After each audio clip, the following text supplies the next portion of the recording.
I-absorb mo? Oo. Huwag lang bukan-bukan.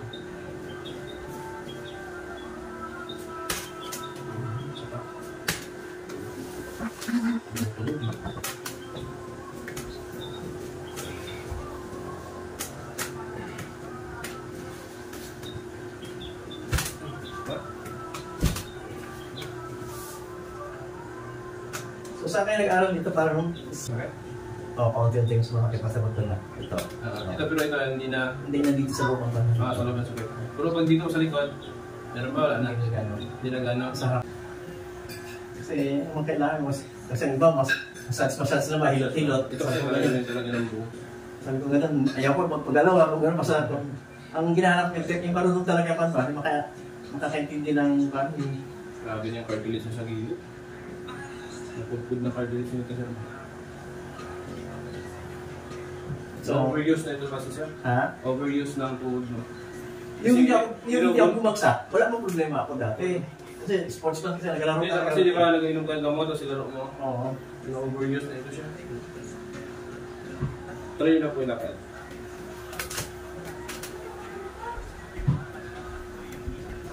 Makatakbo man ako ng ano. Pero medyo minsan parang may magbago. Yung cartilage yung po mismo nakuputput. Try nyo po ng ganito. Sa ganito. pag yung na-stretch siya ng gano'n ng panusto, yun ang panangkat. Masakit yung kanan. Ito yung, parang ito yung stretching na ginagawa ko. Gusto ko talaga ginagawa. Para lang makonta. Minsan, yung mag-load ako ng gano'n, pag sumaatras ako, kasi alam ko na dito eh. Maatras ko ng gano'n, ay nang ilunti-unti ko. Para ma-stretch siya. Okay. Pero ano kung pinapin, wala na may...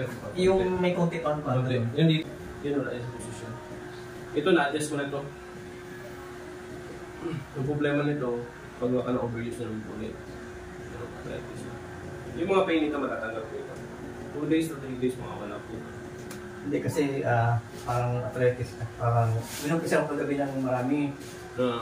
Lights na naman siya, naka-apat. Yan, oo. Yan, oo. Arthritis na pala yan.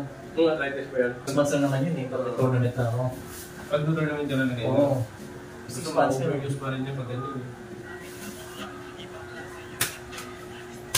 Ito healthy pa ito. Yung sa kabila talaga, darang ngiwang mana.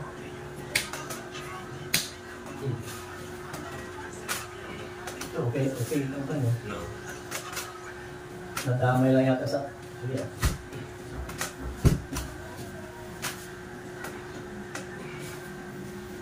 Buwabangga na po talaga yung cartilage nyo kaya gawin nyo. So, ano magandang pag-gawin? Negative. Nagbabitamins po kayo ng buong calcium. Kailangan nyo po yung mga vitamins ngayon natin sa buong siya. Kung ayaw nyo naman po, tapos po uric nyo ito. Hindi ko naman wala naman ganang... Sumasakit yung mga joints ba? Bihira. Bihira? Hindi ko taas mo ka. Ha? Hindi ko taas po uric mo. Oh, meron na nga kayong kwento. Go!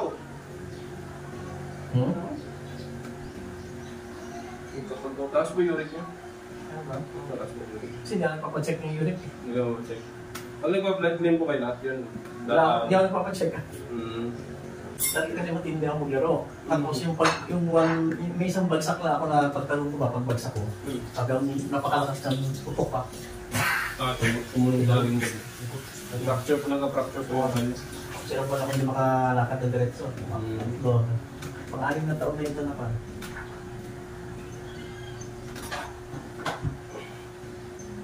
Tapos recommenda lang pa, kagabi nakita lang eh. Si ano.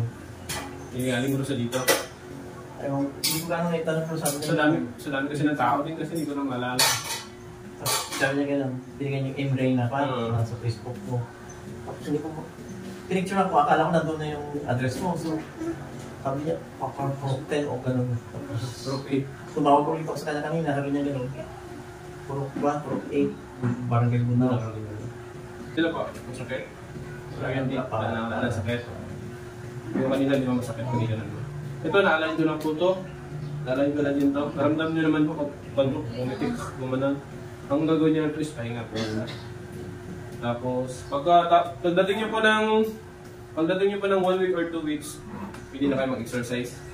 Pili na kayo mag-bike. Yan, mas better mag-bike kayo para mas magbenta po ulit. Kasi lumiliit yung legs niyo. Ako nagbibisikleta ako So, medyo nakakahil naman ako. Tumitigil lang. Okay na po yan kahit i-akyat nyo sa kapag. Nawala naman yung pain na kapag. Hindi na